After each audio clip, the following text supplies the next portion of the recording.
Hello and welcome to This Week in Frax. Me and the boys, we're all here. We're all here, We're all here. ready to rock and roll this Yeah. week in Frax.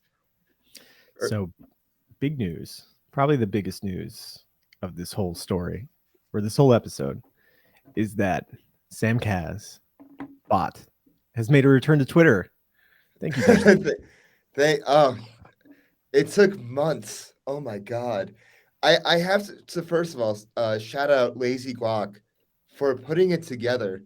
Like Sam Casbah to begin with, because I don't think he's like actually a traditional dev. I think he just like from like what I was talking to there's a reason why I kept on breaking down.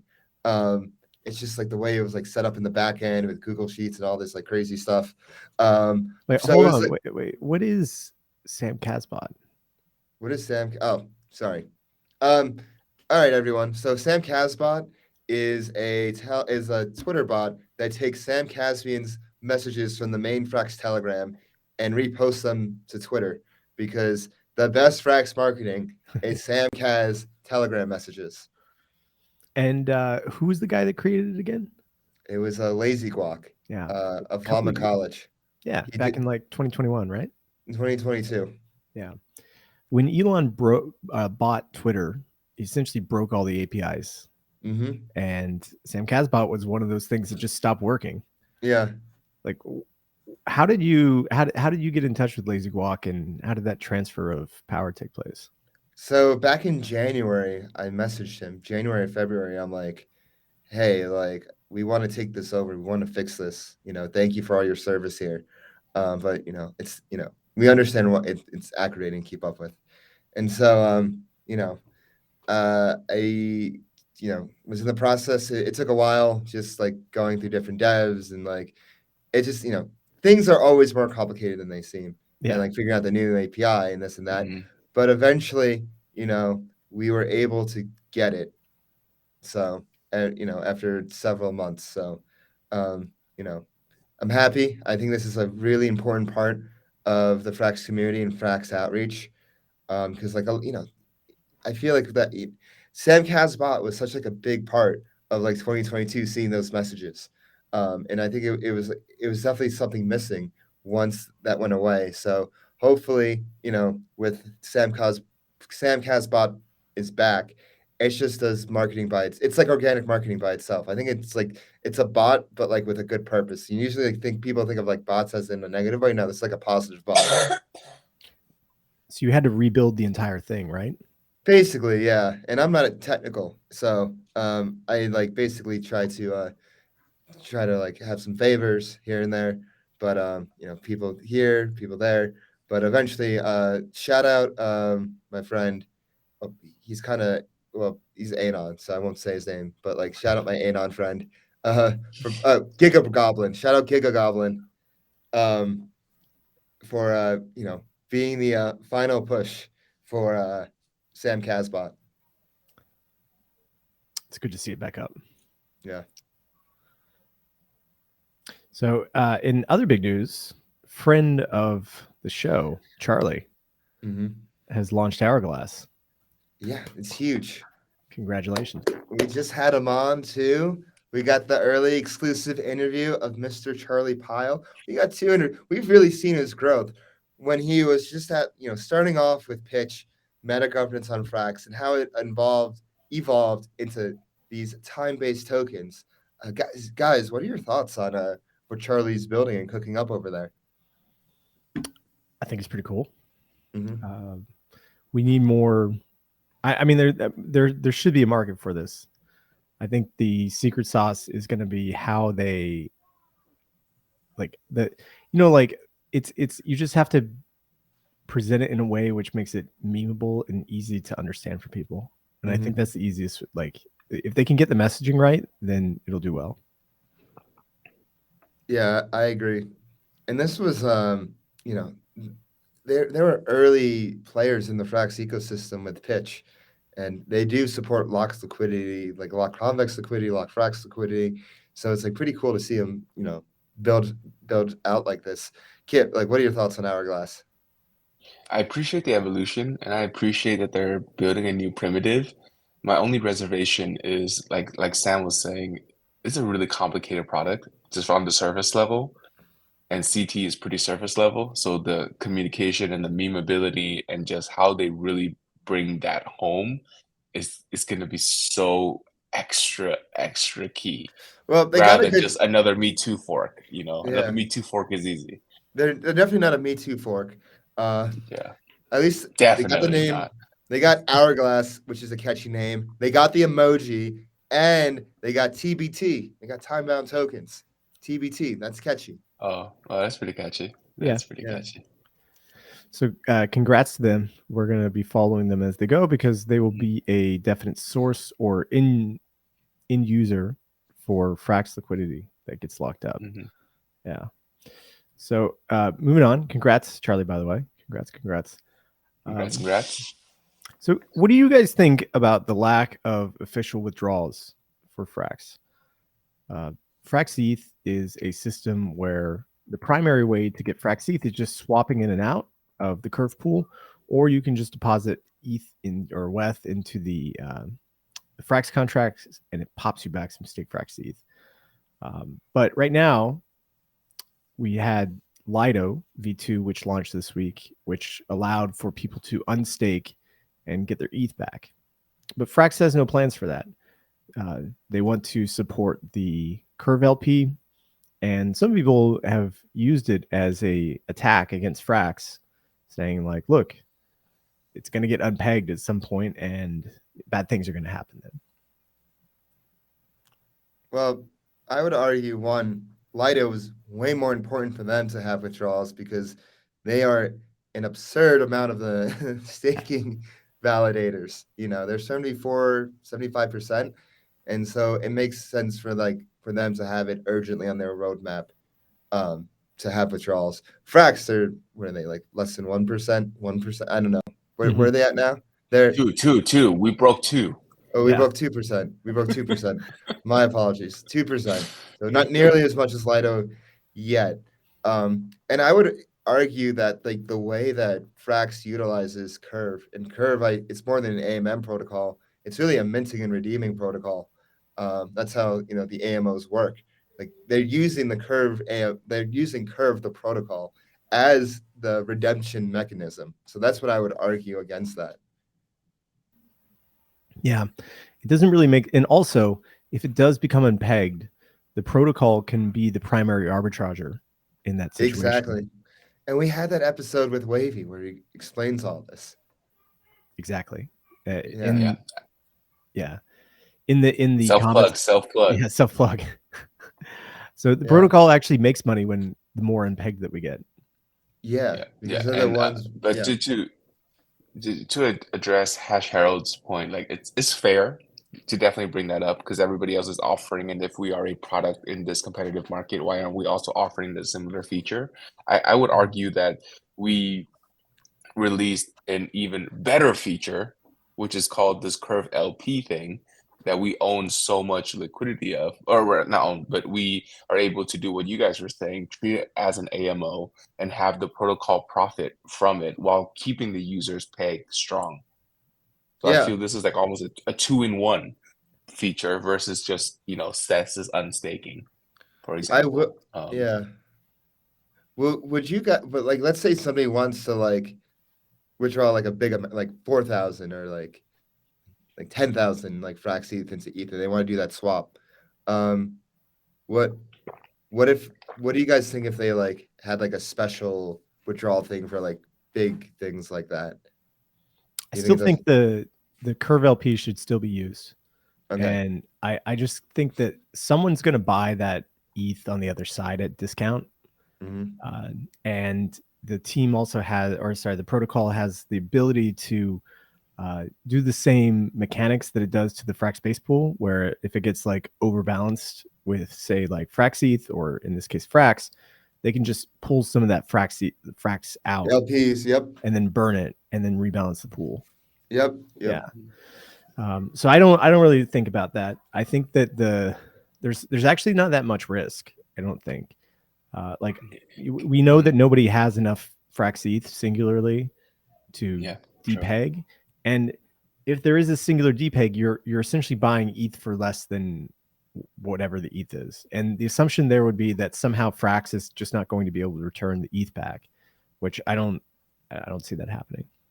Yeah. So this reminds me, guys, of like when CR was like at 80% or the low 80s, and we clearly demonstrated that if things needs to be changed, it could be, right? We're on a march we literally went from 80 to 95 and on the way to 100. So if things needs to be changed, it could be changed. And that's what I kind of figured with Frax is the nimbleness of the team to adapt to any market environment. If frxETH were to depeg, I could totally see a whole proposal change to be like, hey, add this feature add the withdrawals into frxETH v3, for example. Yeah, and Lido has a similar mechanism, just in a different form. So they opened up Lido v2, and I was looking at Dijon Spartan's tweets, and he was covering how they had, I believe, 442,000 ETH just in the contract waiting to be withdrawn. And that buffer had to be used first before they would have to start unstaking and going through that process. But Frax essentially has that same process of idle ETH waiting to facilitate withdrawals. It's just sitting in Curve, not in a Lido contract, which seems like a better use case. Yes, it goes back to Curve being the minting, right? Yeah. Oh wait, Lido takes 10%. No, I'm talking about like Lido in the Lido, or like when they released Lido v2, they had I believe 442,000 ETH that was not staked, that they were just keeping to facilitate withdrawals. So in the lens of stablecoin maximalism, the Lido withdrawal contract is the main swap facility for stETH to ETH, while for frxETH, the main swap facility is the Curve pool. Yes. Yeah. So I'm looking for the, oh, here we go. Sorry, 400,000 428,000 stETH. So they were able to, or sorry, let me pull this up. There's a lot of stuff. There's a lot of stuff. Yeah. So he's talking about, so look, the Celsius essentially drained all the ETH that Dijon Spartan was tracking. They had a lot in there. And they still have 50,000 apparently, but I'm sure they'll get out of it. So he's been super shilling Lido. He has some big Lido bags, I guess. This is the most I've seen him shill a bag in a long time. I know. I'm just looking for this tweet the other day, but we can, I don't know. Is there like, if somebody wanted to pull out, say, 10% of the frxETH supply, would that just be like a TWAM order, or would they go to the protocol itself? They would go to the Curve pool, right? Yeah. Yeah. So here I found the tweet. So it's Lido said at the time of writing, Lido has 440,000 ETH used for the buffer, which is like it's a lot of buffer. And it was completely drained. So Celsius came in, took close to 400,000 of the ETH, and 240,000 was requested in like the first day, and then it was fully drained after that. So that's essentially like the Curve LP, just not earning an extra yield through Curve. Yeah. Good point. Yeah, which just makes sense. I mean, the team relies on Curve, and it's an important part of the Frax process. So why not just keep your inventory there? Yeah, exactly. Yeah. So guys, we always talk about how Frax is like SEAL Team 6 or SEAL Team 8, since they've got like just a couple of guys who work their asses off and just ship. All they do is ship. And there's been some questions inside the chat recently about, should Frax really try to expand like more, right? If Sam and the guys have the ability to find and hire quality devs, should the team expand a bit faster so that the protocol can theoretically grow faster? Because there's a limit on what 8 guys can do, but maybe if you doubled the team, then 16 people would be able to, provide twice. But what did Ken say in the last interview? I refresh my mind for me. He said he hasn't seen a team ship like Frax. Yes. So I don't think here, like, size. It's not that size matters. It's like efficiency and stealth matters. Mhm. And so I feel like the And Frax. I also Yeah, go ahead. no, Dave, finish. No, you go. I just wanted to add everything they just said plus the word focus. Focus. Right? Like I think with a team of 8, they could truly hone in on that focus with each kind of person being very a tactical unit. Whereas if things kind of get a little bit more, 2x in terms of headcount, I think that might get a bit diluted. So I think focus is huge here. Yeah. But should they be, I mean, on a wider question, should they be looking to scale the team, or is it just that I think the right question is how can they grow the ecosystem, not how can they scale the team? Mm-hmm. Or how can they scale the team with maintaining the same level of developer quality? I feel like chemistry changes at scale. Like a 15-person, 16-person company is different than a 7-8-person organization. So you're always going to have a change at each different floor per se. Mm-hmm. And so it's up to like the Frax core team. I think they're trying to go more the ecosystem route. So they fund things like us, Flywheel. We're And basically hackathon. and the hackathon Hackathons. and the Yeah. Frax incentives, grad incentives, educational incentives. So I think it's not a question of like how can they grow the team. It's more the question of how can they grow the ecosystem. And I think the hackathon is going to really show like what actually needs to be built, what can be built outside the Frax team. Hell, like Hourglass is built outside of Frax, and they're building on top of the Frax ecosystem. So there'll be other opportunities as well. I think that's the right answer. Yeah. So good news. CurveUSD. Yes, CurveUSD interface is live. Have you guys tried it yet? I have not. Have you? I've yet to try. Yeah, it's pretty dope. Garrett was walking us through it yesterday. It's really nice. It's very clean, easy to understand, and very simple, just like the rest of the newer Curve UI. Stake frxETH is the only collateral right now, and I believe you could borrow against Stake frxETH for like 2.1%, which I think was pretty competitive to what was on Fraxland.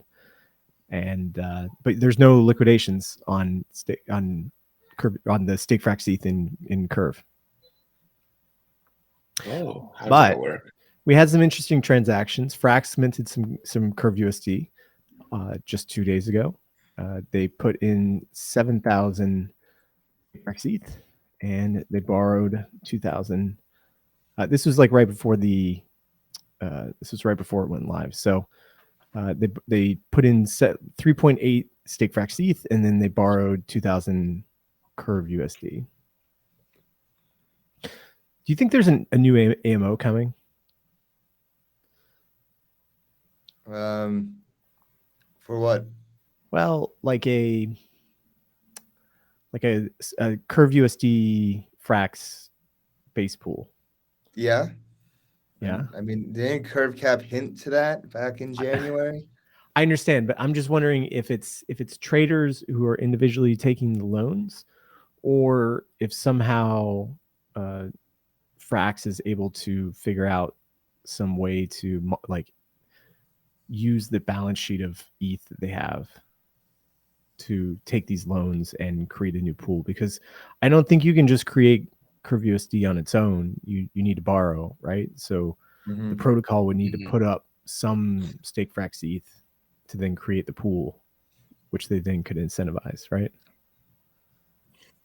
Or Frax could just initially supply the pool, have an imbalance, incentivize people to deposit CRV USD to bring the peg back in, and they'll get a little bonus for depositing CRV USD.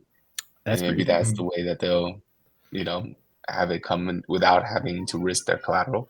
That's pretty. Because I just looked at CRV USD pools. There's about 2 million of TVL across USDC, USDT, USDP, and TUSD. being paired against CRV USD right now. I got a question. Has it been slower on the Curve site recently? I don't know. It feels. Frankly, don't like the new UI. Maybe it's just my RPC, but yeah, the curve pools have been interesting because there is no Frax CRV USD pool yet, right? Because they're probably getting there's only prepared CRV. for they're probably getting prepared for that base pool. But liquidity base pool takes longer than factory. Yeah. So I'm looking forward to it. So let's go check out the I'm just checking out the thing Show now. us the UI real quick. Oh yeah. I'm just I got. Give me a second. I need to unlock my wallet real fast. 1 second. You guys can keep on going while I do this. Yeah. So definitely excited to see the Frax team trying it out and kind of minting some CRV USD here. I do wonder, like, is there a place for me to? Is there a dashboard? There has to be a dashboard to track how many loans have been originated so far. Play on Dune. Have you checked on Dune yet? Because no, I haven't. But I was just thinking, since it would be sick if there's this product that basically you deposit as frxETH and it borrows on Frax, lend your Frax, and it borrows on Curve CRV USD or CRV USD, then it autos LP into the base pool for you, which then auto kind of distribute it across all of the CRV USD Frax meta pools just to help you earn yield there too. That's interesting. Okay, Sounds like so a Frax stack product. Let me pull this up. I've got it ready now.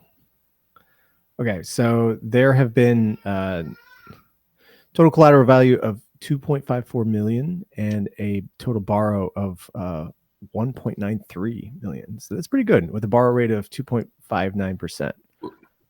Where are you seeing that? Here, right? Oh wait, am I? You're only sharing the CRV USD pools. Oops, I'm doing the wrong one. I shared the wrong window. Here, let me go back. So here it is. Stake frxETH with a borrow rate of 2.6%, and then only 2.5 million in collateral there. But that's pretty cool. Oh, wow, and that's then a really high borrow. Yeah, so let's say I have like 100 stake frxETH, right? I can borrow up to 160,000 CRV USD. Be 3.64%. I'm close to liquidation. It like shows me the loan parameters, Oracle price, and everything. And then we have advanced mode. Uh-oh, broke it. This is advanced mode, where you can plug in, say, like I have 100 stake frxETH. I want to borrow like 150,000 CRV USD, and then it shows you your liquidation range. So I would go into liquidation at 1745. I'd be fully liquidated, or out of the range. I don't want to say fully liquidated because it's not like your collateral goes away. If the price goes down to 1570 or 1575 and you're out of that liquidation area, and then the price goes all the way back, you're still in that position. You buy back in effectively, right? Yeah, it buys back in. So what's cool is you can also adjust your range as well too, so you can spread it out over a bigger period. So now I could start my liquidation range right at 1854 and extend it all the way down to 1471. So you can have it quite tight or quite like broad. It's actually a really good UI. I know. And then over here you can see all the okay, it broke again. It's in beta. Let's pull it up. Testing in prod. Oh man, am I getting rubbed? Test in prod. I'm getting a client side exception. Let's try to go through this again. But it looks great though, and I'm really excited to use it. Okay. All right. So that's that for Curve USD. We'll probably be seeing a lot more of that soon. Let me bring up another picture. So guess what the okay, Let me bring up this picture. So look at this. Top 12 stablecoin pools by total value locked. All right, we're just going to move ourselves over here. So I count Frax in 1, 2, 3, 4, 5, 6. 6 pools. Yeah. In the top 12 TVL. That's winning right there, right? It's dominating. Yeah. And obviously I'm not sure. Quick question, Sam. How come they have Curve and Convex listed as like 2 different pools? I don't know, actually. Maybe they're just like pulling the raw data and they're not actually, because the Frax we're getting double counted. Yeah, we're definitely I mean, regardless, we're still dominating. Like there's still more black and white logos on here than anything else, even if you reduce the double counts. It's just really the Frax USDC and then the Frax FPI. But aside from that, it's still 4 against everything else, you know? Yeah. So this is great. We're still topping the charts, and I hope that we can get the Frax PP up there. Frax PP is closing in tight at 115 in the back right there. So it's like I remember on Frax Check this week, I showed that across the 3 Frax pool, the Frax base pool, Frax 3 CRV, and Frax PP, we pretty much almost 2x or 2.5x that of the 3 pool already. So like there's clearly a dominating player in terms of stablecoin liquidity on Frax on Curve. So there's one more thing that we want to talk. Well, actually, 2 more things that we want to talk about today. So the last like major thing before we get into governance is going to be this Dove swap. Dave, you posted this. Can you talk more about this? Yeah, it's the AMM of the Polygon ZK EVM, and the yields are out of this world. Well, you have to refresh it. I mean, it was. Whoa. Sam, can you zoom in a little bit? Yeah, let me make this bigger. So USDC Frax, it's 3,200. This is alpha. Go get it while you can. Vesting period. frxETH or frxETH is close to over 7,000. Wow. Stake frxETH with 36. Wow, that's crazy. Did they just add these? How is this possible? Yep. Come on down. How do you get money here? You bridge, of course. Are these done by a friend or who's this?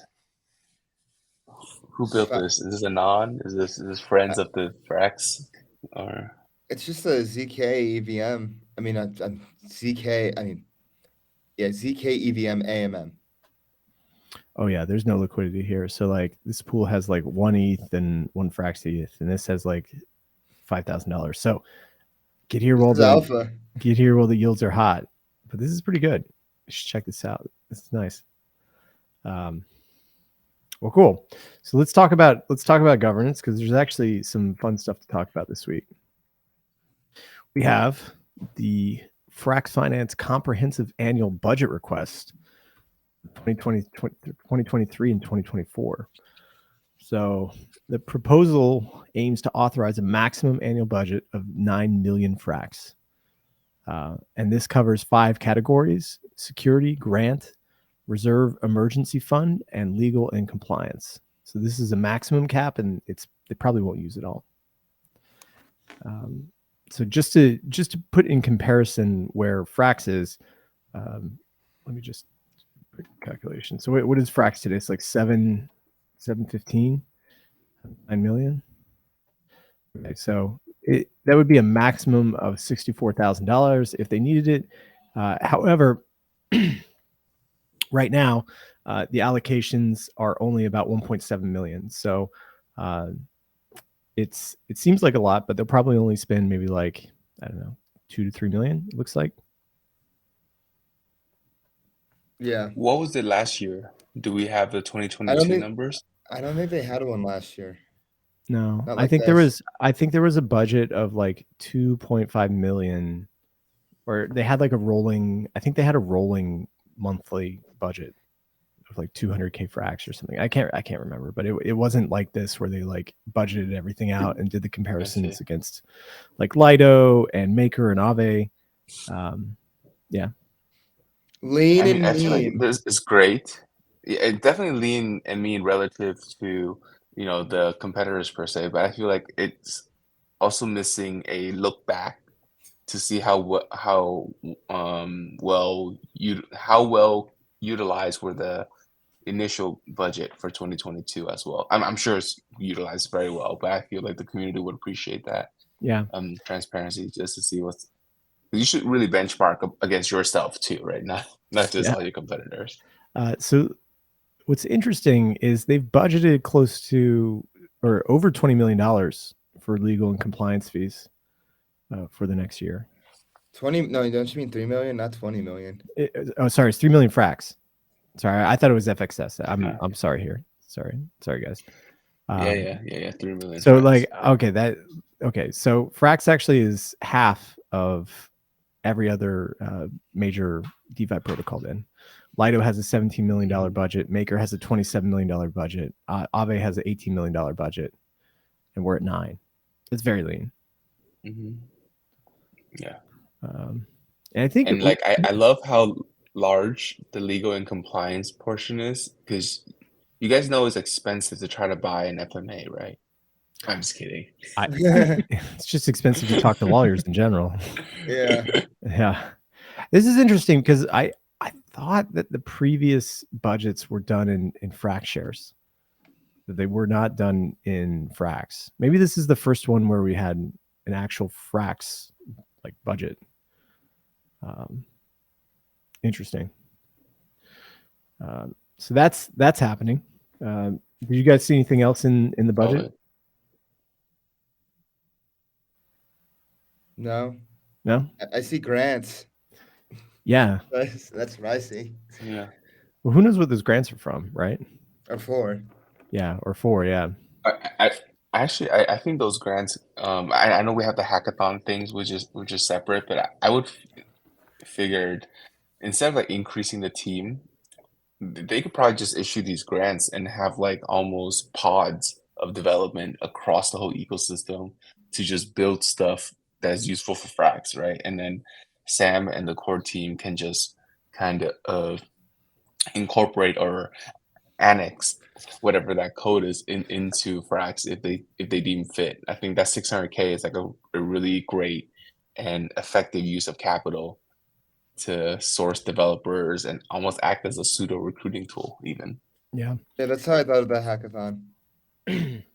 Guys, I think that one thing that we're going to need to do as a team is to go back into the governance forum and categorize every single proposal that's come up at some point, because I've been doing some research and recovery of the previous proposals, and we don't really have a comprehensive like database of them all. And the kind of the further back that you go, the harder it is to find stuff.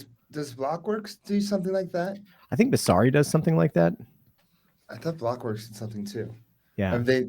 Yeah, the Blockworks does. There's the governance product. And then also we have FIP 229, expand eligibility for Frax shares gauge to include pools from frxETH. Sorry, essentially frxETH pools can get a FXS gauge now. Gauge. It's kind of big. Yeah. Huge. Where did the shift come from? That's what I want to know. Because before it was like only Frax denominated pools are gonna get this. Well, I think it's fair because all of the value accrual from frxETH flows into FXS or VEFXS anyways. Yeah. So then, you know, it's another stable coin. Why can't we just add it into treat all of our stablecoin products as equal? You know, I think that's a step towards that. Well, why aren't we adding incentives for other asset types? I mean, we've talked on this show before about adding Fraxlin incentives through the gauges. I'm not sure.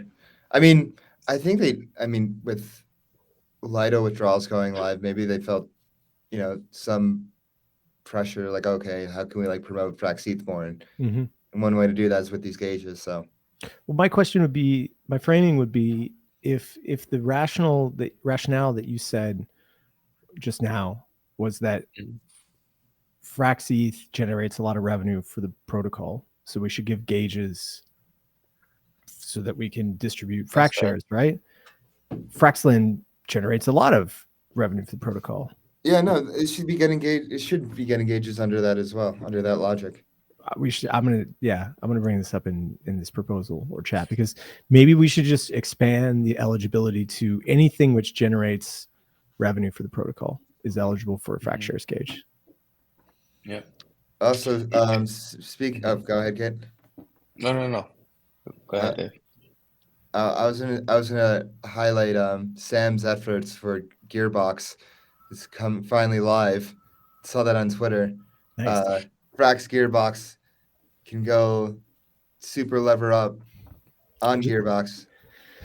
Just waiting for stake frxETH to be added to Gearbox once they Yeah. get the Oracle situation fixed. But it should be fixed. I mean, if Curve is picking stake frxETH for Oracle, Gearbox should have them. I don't know. Yeah. We'll talk to the guys. Soon. That's going to wrap it up. There is some other proposals, but mainly just controllers and some other potential partnerships. So that's going to wrap it up for this week. Interesting week. I'm ready for Frax check on Tuesday. Me too. But Yeah, why are you Tuesday. excited? Just to see the numbers. I know. I like seeing. Frax broke 200K. Yeah, there we go. I like seeing number go up. I like seeing number go up. Yeah, we were going to talk about frxETH, but we'll save that for Frax check next week. Yeah. Yes, sir. So if you want to catch that, make sure you hit that bell button and subscribe so you don't miss an episode. Leave us a comment, give us a like. Follow us on Twitter at Flywheel DeFi. Also, join our discussion on Telegram at Flywheel DeFi. You can follow me on Twitter at DeFiDave22. Follow me at 0xcapital_K. And I'm a traders_insight. And we'll see you next week. Peace.